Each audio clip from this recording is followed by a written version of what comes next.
Sobre o hacker suspeito de invadir o sistema do CNJ e inserir falsos alvarás de soltura, o Walter Delgatti, que prestou depoimento e entregou provas para a Polícia Federal na tarde de ontem. O que ele declarou, o que Delgatti apresentou, e ele chegou a falar sobre a relação ou a possível relação dele com a Carla Zambelli? Chegou sim, Adriane. Ele entregou documentos, transferências bancárias que comprovam que a Carla Zambelli, assessores ligados a ela, teriam feito transferências, teriam pagado pelo serviço dele.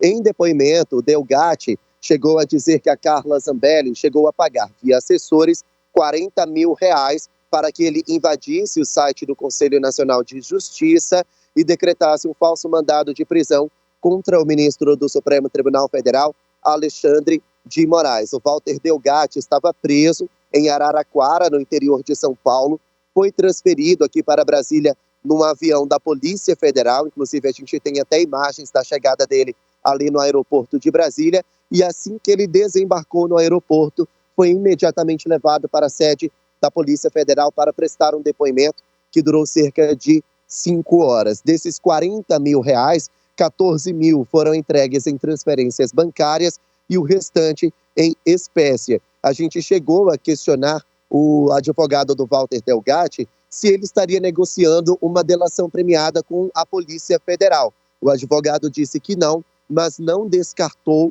uma delação premiada com a Procuradoria-Geral da República, a PGR. Ele deu detalhes dessa suposta relação entre o hacker Walter Delgatti e a deputada federal bolsonarista Carla Zambelli. Vamos ouvir.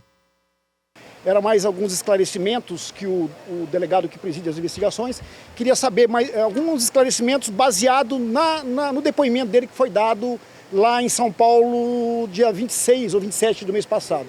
Então era só alguns complementos, para que feche bem o depoimento que foi dado lá, do envolvimento de Carla Zambelli. Ele confirmou a versão dada lá atrás, no mês passado. Além de confirmar, ele produziu mais provas no sentido de que ele está falando a verdade. Pagamentos que ele recebeu da deputada Carla Zambelli.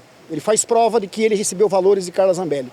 Qual o valor total? Segundo o Walter, o valor total chega próximo a R$40 mil. Se não me falha a memória, foi próximo a R$14 mil em depósito bancário e o restante em espécie. Para qual serviço exatamente? Invadir qualquer sistema do judiciário. Bom, em nota, a defesa de Carla Zambelli nega qualquer tipo de pagamento a Walter Delgatti. Disse ainda que rechaça qualquer acusação de prática de conduta ilícita e imoral envolvendo a deputada Carla Zambelli. E o que está acontecendo agora? 24 horas depois que ele desembarcou aqui em Brasília, o Walter Delgatti está sendo transferido nesse exato momento para o Congresso Nacional. Ele ainda não chegou ali no Congresso, está em processo de transferência, vai entrar pelas portas do fundo para que a imprensa não tenha acesso a ele, não chegue a fazer algum tipo de pergunta. Por quê? Porque ele vai depor na Comissão Parlamentar Mista de Inquérito do 8 de janeiro. Esse depoimento foi aprovado, requerimento há 2 semanas, e agora que ele desembarcou aqui em Brasília, vai prestar depoimento também na CPI mista do 8 de janeiro. Os parlamentares querem saber se realmente é verdade que ele tenha conversado com o ex-presidente Jair Bolsonaro a respeito de irregularidades das urnas eletrônicas, se ele conseguiria invadir o sistema das urnas eletrônicas e atrapalhar o processo eleitoral brasileiro. Para os parlamentares membros da CPI mista, essa troca de mensagens, essa conversa entre Bolsonaro e Walter Delgatti também tem a ver com os ataques antidemocráticos. A gente vai seguir acompanhando, Adriane. Muitas expectativas criadas depois do depoimento à PF, né? Porque se lá ele falou de Zambelli, chegou a dizer que teria realmente recebido dinheiro vindo dela, é um depoimento que é direto a eles, né? Não é algo público. À medida que ele vai para a CPMI, que o discurso ganha proporção, ele vai poder falar abertamente, as imagens são gravadas, a imprensa tem acesso.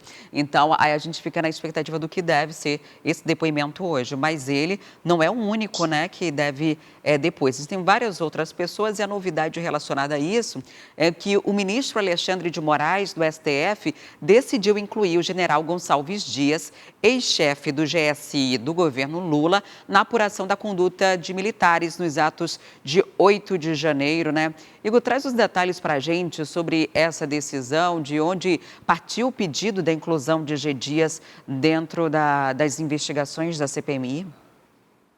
Adriane, o que a gente tem observado é que à medida que o inquérito, as investigações do 8 de janeiro vão avançando, vai sobrando tanto para pessoas que defendem Bolsonaro, quanto para pessoas que defendem Lula. O ministro Alexandre de Moraes, do STF, ele incluiu no inquérito, incluiu nas investigações o ex-ministro do GSI, o G. Dias, atendendo a uma notícia-crime, atendendo a uma ação que foi protocolada pelo Partido Novo. O partido alega que G. Dias prevaricou ao não anunciar que estava ali naquele prédio, ao não tentar inibir a ação dos golpistas e ainda por decretar sigilo nas imagens do GSI, até que esse sigilo foi quebrado de acordo com a lei de acesso à informação. Então, na visão do Partido Novo, o ex-ministro Gonçalves Dias, ele prevaricou e foi conivente com os ataques antidemocráticos.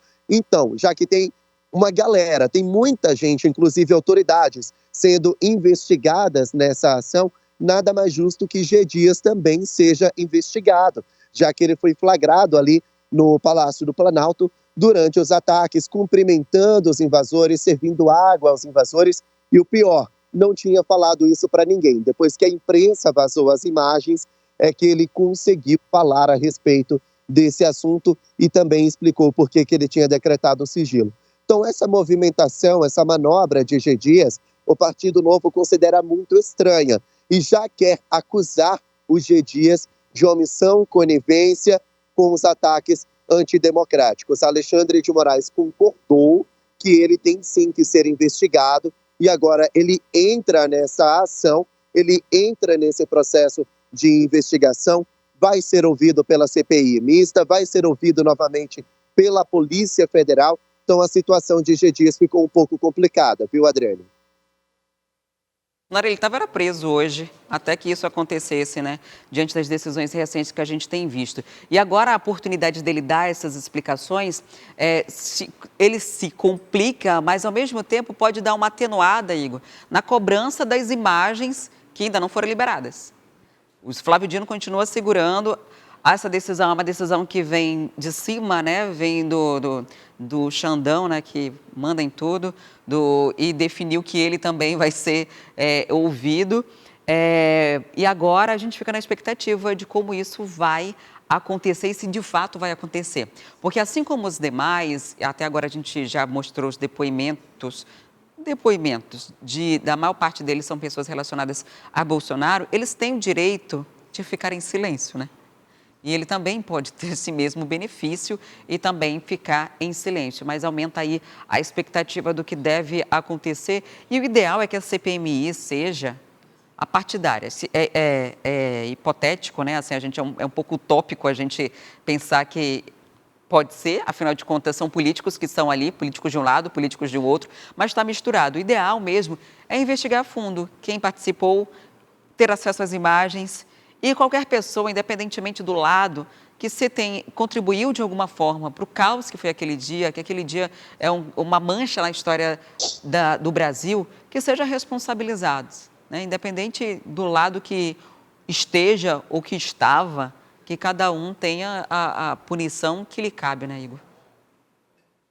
Exatamente. A gente vê que as investigações estão avançando e os parlamentares da oposição já tem 2 pessoas ligadas a Lula, esses 2 são considerados peças-chave ali para os parlamentares da oposição, que é o próprio G. Dias, que a gente acabou de falar, e você também bem mencionou o Flávio Dino. Ele continua se recusando a entregar a íntegra das imagens do Palácio da Justiça.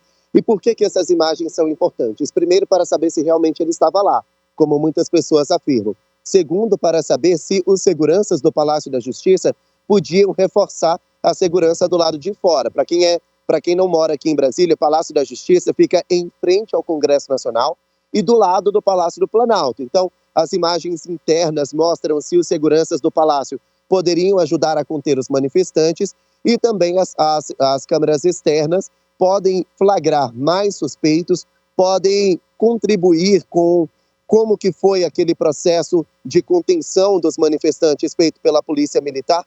Então, essas imagens elas podem revelar muita coisa. Por enquanto, a oposição continua atacando Flávio Dino, porque mesmo com a autorização de Alexandre de Moraes, ele não entregou a íntegra das imagens. Vale lembrar que não foi a comissão, né, que fez a convocação agora de dias, foi uma determinação de Alexandre de Moraes, né? Não foi eles até solicitaram, mas essa solicitação, esse requerimento interno, ele foi rejeitado. Então, a determinação vem de Alexandre de Moraes para que G. Dias também dê esclarecimentos à CPMI. A gente vai seguir acompanhando. Igor, muito obrigada pela participação. Um ótimo dia para você em Brasília. Quer ficar por dentro de todas as notícias e programação da TV A Crítica? Então já se inscreve e ativa o sininho. E até o próximo vídeo.